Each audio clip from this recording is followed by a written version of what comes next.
Oudmar's senses had sharpened throughout his journey. He could feel someone was watching him. "I know you're there, goblin," said Oudmar firmly. "I am not a goblin, Oudmar," said the creature and sighed. "I may look like this now, but there was a time when you and I were not that different. It couldn't be, could it?" Not only had this creature been helping him all along, but this creature was in fact his oldest friend. "Vaskar?" The creature protested, but it was no use. Oudmar had many questions for his oldest friends, and many stories he wished to relive. Of the time they chased chickens thinking they were small dragons, or pretended to be the chief so they could steal desserts. To have found friendship again, so many years after being alone. With a sense of shame, Vaskar looked down and said, "I'm not Vaskar anymore. I've not been since I was cast out.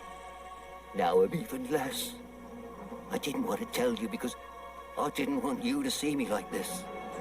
"Stop it," Oudmar interrupted. "You should have told me. It's okay, I know what's happened to you. But this time, you're not alone. Together, we can save the forest and save our people." The two friends were reunited, and although their quest was far from over, their spirits were high. Could it be that all was not as bleak as it once appeared?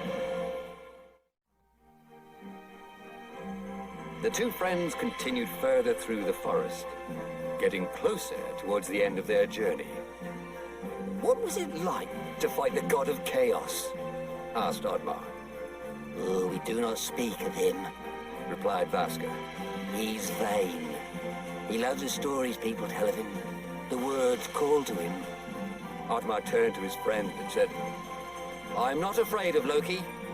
Thunder struck, and the fairy appeared. "Fairy!" said Oudmar. "The elder told me I needed to ascend a mountain to retrieve a key. A key that opens a gate between worlds." The fairy paused, her expression twisting. Something was wrong. "The elder lied to you," said the fairy. "The only way out of this world is death." "This is not the fairy!" Vaskar shouted. Oudmar stood fast. He would not act. "It's time for you to join your fellow warriors," the fairy roared in a dark voice. The fairy's eyes turned green, and a bolt of lightning extended towards Oudmar. But Vaskar leapt in front of his friend, shielding Oudmar from the magic. And once again, Oudmar had lost his oldest friend. "Vaskar, always the hero, wasn't he?" the fairy said nefariously. "I will not give you the honor of joining our friends. I will curse you, just as I cursed Vaskar." Oudmar was enraged, but did not know what to do. "I too am cursed, Oudmar," the fairy continued. "My curse is not to sit alongside my fellow gods. They do not accept me. But I aspire to even greater heights. Your people will help me. They will break through the gates of Valhalla for me, so that I may take my rightful place. I am the greatest god, for I am the god of chaos. I am Loki." In a flash, Loki was gone.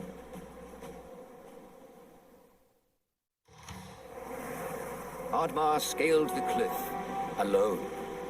His allies were gone, and his heart was broken. Yet he continued to push forward. Loki's curse. It was real. Just as it turned Vaskar, it too would turn him. He would fail the forest and his village. Perhaps, he thought, the world was better off with no Vikings in it. But he would not have to fight alone. For in front of him, he saw a familiar pair of tusks which he didn't expect this far up the mountain. Perhaps all was not lost.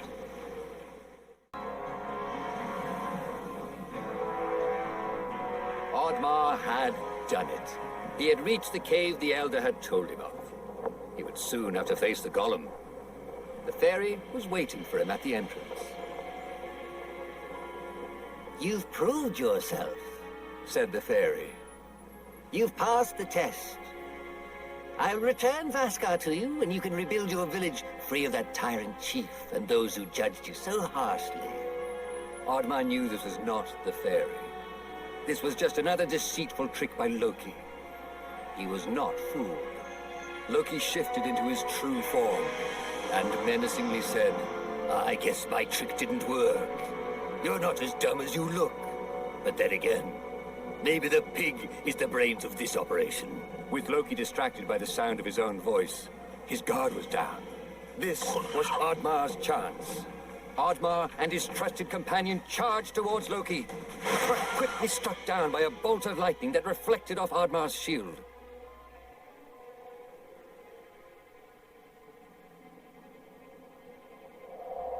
With the influence of his power, Loki was confident that Audemars would stand no chance against the golem. He used his magic to wake the ancient golem and left Audemars to fight for his life.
It was over. Audemars had won. Weary but resolved, he had found the shiny red gem that was the key to saving his people. Audemars held the key up high and waited for something to happen, but quickly realized he didn't know how to use it. Suddenly, a vicious band of goblins swooped down on Audemars. He struggled to hold on to the key, but there were too many goblins. Audemars was overwhelmed. They snatched the key and ran away. Goblins. Their treachery had no limits. Audemars was despaired and lost. He wondered what Vaskar would have done in his place. As he thought about this, the fairy appeared by his side. With a heavy heart, the fairy told him, "I'm sorry that I put this burden on you. The fate of the forest and the fate of your people is now in Loki's hands." Audemars disheartenedly said, "Loki's curse is consuming my strength. I grow weaker by the day. Loki still has the key and I don't know where he is." The fairy looked toward Audemars and said, "Loki has taken the key to the edge of the world. There the key can be used to open a portal between worlds. Your people are trapped there." Audemars knew what he had to do. He had to get to the edge of the world, and he had to face Loki and finish what Vaskar had started. The fairy's magic was fading, and she used the last of her powers to summon a guiding spirit for Audemars.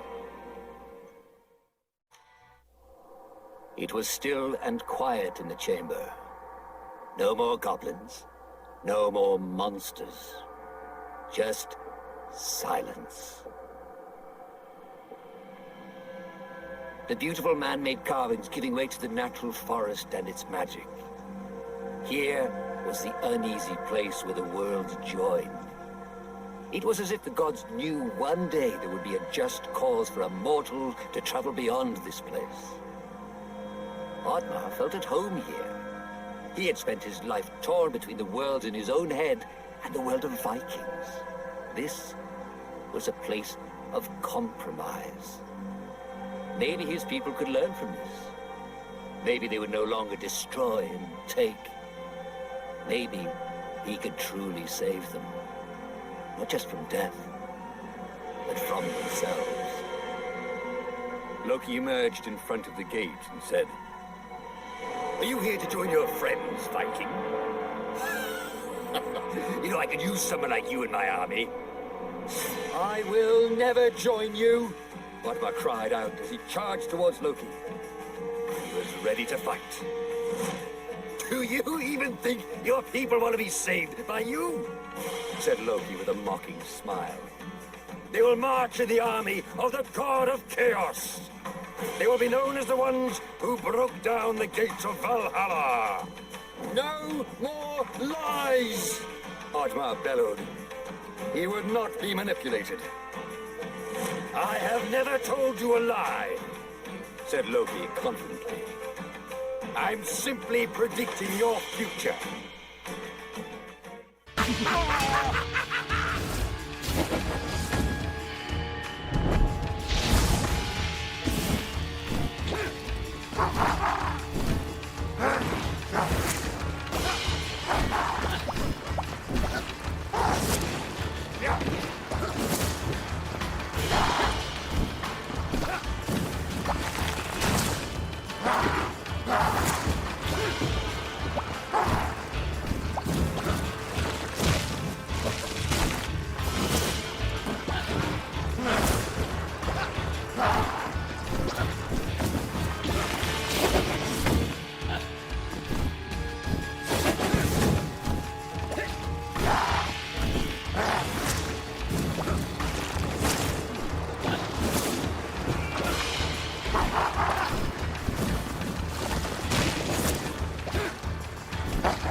But he did not know what waited for him behind that door. He would soon find out. His villagers looked broken and lost of all hope. They were astonished at the sight of Audemars. They had misjudged him. They had not believed in him. But they would never doubt him again. "Vaskar," said Audemars as he embraced his old friend. "Your curse has been lifted. I barely recognize you." "Aye," said Vaskar. "Now with Loki defeated, the fairies regained their strength." The fairy came forth and said, "You have done well, Audemars. Take this. It shall lift your curse. Consider it a thank you gift from the forest." Balance and order had been restored. Audemars was no longer cursed. As he regained his strength, he realized that for the first time in his life, he believed in himself. In front of the gates of Valhalla, he looked up in awe, wondering if his parents were proud of him. Audemars was not ready to meet them, not just yet, but he'd hoped he'd earned a place by their side. He had become a true Viking.